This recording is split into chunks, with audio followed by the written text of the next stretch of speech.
Hello everyone, and welcome to the Adam Kiss Show. Today I'm going to be talking about the classic Christmas movie, Love Actually. Written and directed by Richard Curtis, certainly a screenwriter that I admire.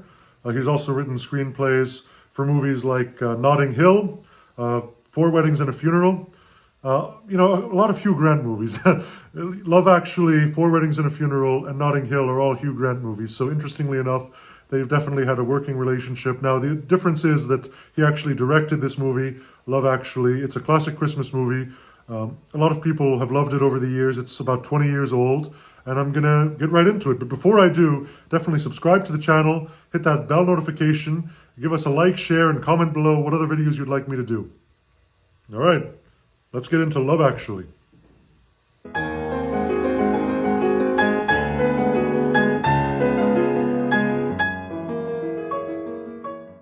So Love Actually is one of those movies that follows a bunch of different storylines.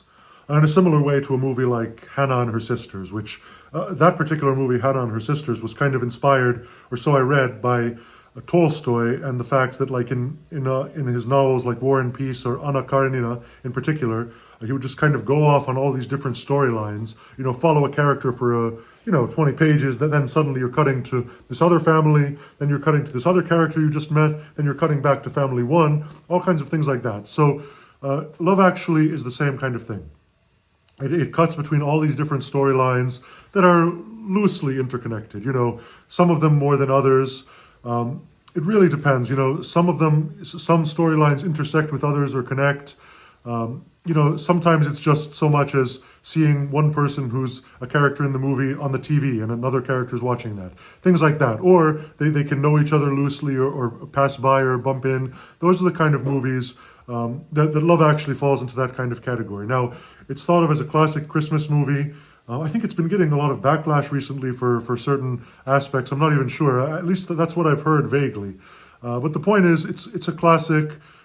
It's what it's about. I mean, love actually. It's a love story, kind of about all these different love stories happening around the holiday season.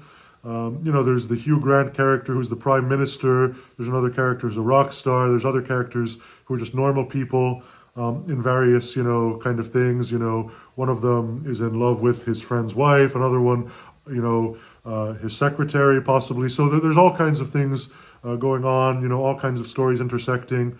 And, some stories end happily, some stories don't necessarily, some stories are more ambiguous, you don't exactly know what's going to happen. So it's kind of like what I would call life, actually. Sometimes things work out, sometimes things don't work out, sometimes things end tragically, sometimes things end happily. C'est la vie. C'est la vie, as they say. So, I mentioned that I love the writer-director Richard Curtis. Again, I've admired his work. I think that he's really kind of elevated those like rom-com genres or things like that. Kind of brought them back from the dead, so to speak. They're really just feel-good, wholesome movies, honestly, the movies that he's done. And obviously, they have a little bite to them. They have little quirks, things like that. It's kind of completely associated with Hugh Grant because he's done so many of the movies that he's written. They have such a working relationship through the years, obviously, and they kind of rose through together, starting with Four Weddings and a Funeral, which I believe that originally Richard Curtis didn't want Hugh Grant in there because he thought that Hugh Grant was too good looking for the part, but they ended up going with him. But yeah, I mean, that's kind of how it worked. And then for Notting Hill, Richard Curtis, again, didn't want Hugh Grant necessarily because he kind of wanted more of an unknown. But what I heard is that he auditioned a few people and immediately said, okay, let's just go with Hugh Grant again.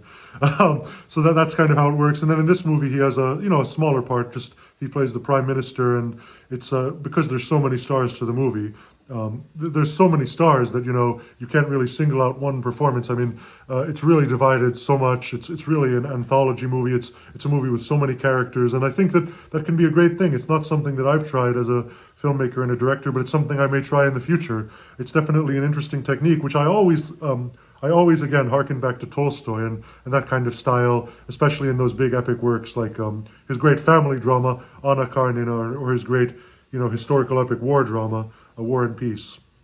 At least that's what I always think of when I think of movies like this. And yeah, I mean, again, it's a classic Christmas movie. It's been out for a while. I can't believe it's been out for about 20 years.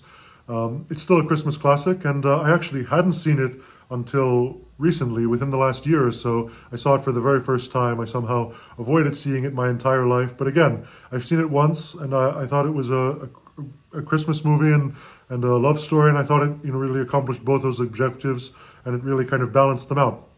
So that's what I have to say about Love Actually. Definitely subscribe to the channel, hit that bell notification, like, share, and comment below what other movies you'd like me to talk about. That's all, folks.